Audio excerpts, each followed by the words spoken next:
वो 2 रुपए दिहाड़ी से 2 रुपए पर डे के हिसाब से मजदूरी करते करते वो पता नहीं 2000 करोड़ से भी ज्यादा की पार्टी बन गई। उनकी ग्रोथ कैसे हुई, तो वो चीज मेरे को उसने हिला के रख दिया। या एक डील आपको रोड से उठा के करोड़पति तक लेके चलिए।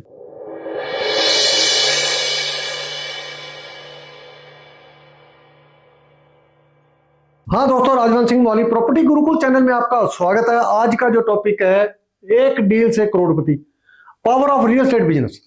ये बिल्कुल सच्ची घटना है, उसके ऊपर मैं बात करूंगा। मैं 2014 में मेरी किताब नॉट मैड सो बैड जब मैं लिख रहा था, तो मैं बॉम्बे गया हुआ था, तो मेरे दिमाग में आया कि एक लेडी जिसका नाम कल्पना सरोज है, उसके साथ इंटरव्यू की जाए, क्योंकि उसके बारे में मैंने सुना था कि वो 2 रुपए दिहाड़ी से 2 रुपए पर डे के हिसाब से मजदूरी करते करते वो पता नहीं 2000 करोड़ से भी ज्यादा की पार्टी बन गई।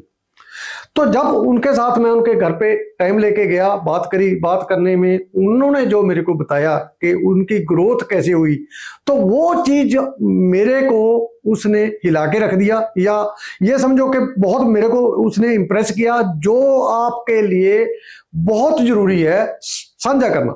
सो मैं हमेशा अपनी ट्रेनिंगों में कहता हूं कि भाई, रियल एस्टेट एक ऐसा बिजनेस है जो एक डील आपको रोड से उठा के करोड़पति तक लेके चलिए। और वही डील आपसे खराब हो जाए, आपके साथ गड़बड़ हो जाए, कोई धोखा हो जाए, फ्रॉड हो जाए, तो करोड़पति से रोडपति आने में भी टाइम नहीं लगता। प्रॉपर्टी फ्रॉड 4 उसका विजय कुमार अरोड़ा वाला केस है। अवतार सिंह के जो जमीन है 2.5 करोड़ रुपए की, मतलब जमीन ली थी, वो जमीन केस खराब हो गया। मतलब रोडपति से करोड़पति, मतलब करोड़पति से रोडपति हो गए।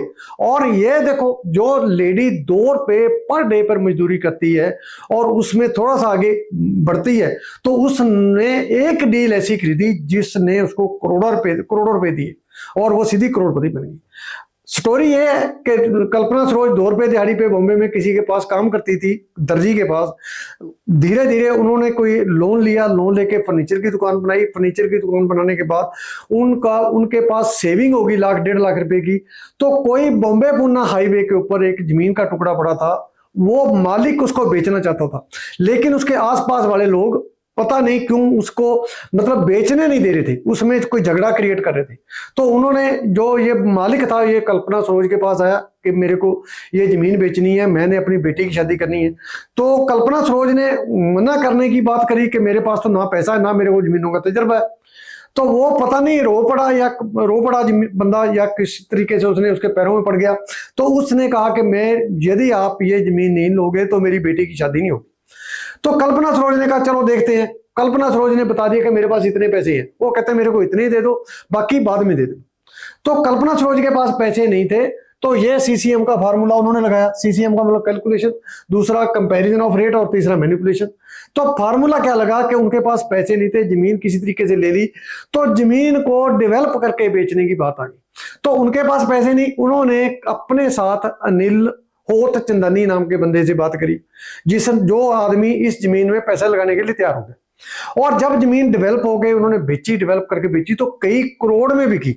जो जमीन उन्होंने लाखों में ली थी, कुछ लाखों में ली थी, और उसके भी पैसे धीरे धीरे देने थे, तो वो जमीन ही करोड़ों में बिकी। मतलब एक प्रॉपर्टी का टुकड़ा कल्पना सरोज एंड कंपनी, जो भी उनके साथ बंदा था, तो उसको करोड़ों रुपए देके चला गया।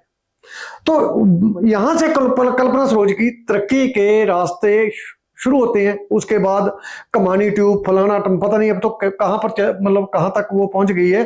तो इस तरीके से वो एक डील ने उसकी जिंदगी में क्या रोल अदा किया, ये मेरे को बताया था उन्होंने, जब मैं उनके घर पे बैठा था। तो मैं ये चाहता था कि आपके साथ भी ये बात डिस्कस करूं, ताकि आप में से पता नहीं कौन सा बंदा कल्पना सरोज वाली फीलिंग लेके काम करना शुरू करके करोड़पति बन जाए। जब हम करोड़पति बनेंगे, इंडिया के बंदे करोड़पति बनेंगे, तभी इंडिया की गरीबी दूर होगी। करोड़पति बनने का मतलब यह है कि जब आज जो कल्पना सरोज की पोजीशन है, जो उनका मतलब स्टेटस है, या उनके पास कारोबार है, पता नहीं कितने हजारों बंदों को उन्होंने रोजगार दिया होगा। तो करोड़पति होने का मतलब यह है, जब आप करोड़पति बनते हो तो कितने बंदों को आप रोजगार देते हो। तो मैं ये वीडियो यही सोच के बना रहा था कि आप में से कितने लोग इस तरीके से करोड़पति बन के लोगों को रोजगार देने में आगे आते हो। दोस्तों वीडियो अच्छी लगे लाइक करना, शेयर करना, इसके ऊपर चर्चा करना, अपने दोस्तों तक वीडियो जरूर पहुंचा देना। बहुत जल्द नए टॉपिक के साथ आपके सामने होऊंगा, तब तक आप बने रहे, सीखते जाएं, पढ़ते जाएं और आगे बढ़ते जाएं। सीसीएम का फार्मूला याद रखते जाओ। सीसीएम का फार्मूला मेरे ट्रेनी एक आए थे रजनीश, वो कहते जी मैंने अपने बाथरूम में, अपने बेडरूम में, अपने बाइक पे, अपनी कार में लिख के रख लिया, मतलब सामने लगा दिया, ताकि कभी भी जब भी कहीं भी बैठे वो उसको सीसीएम का फार्मूला याद रहे। सो सीसीएम, यदि आपको भी सीसीएम रह गया, याद रह जाएगा, तो आपकी पिजन यहां से यहां आने में टाइम ही नहीं लगेगा। सो दोस्तों आज के लिए इतने। वीडियो अच्छी लगे लाइक कर देना। बहुत जल्द नए टॉपिक के साथ आपके सामने होऊंगा। Thank you very much.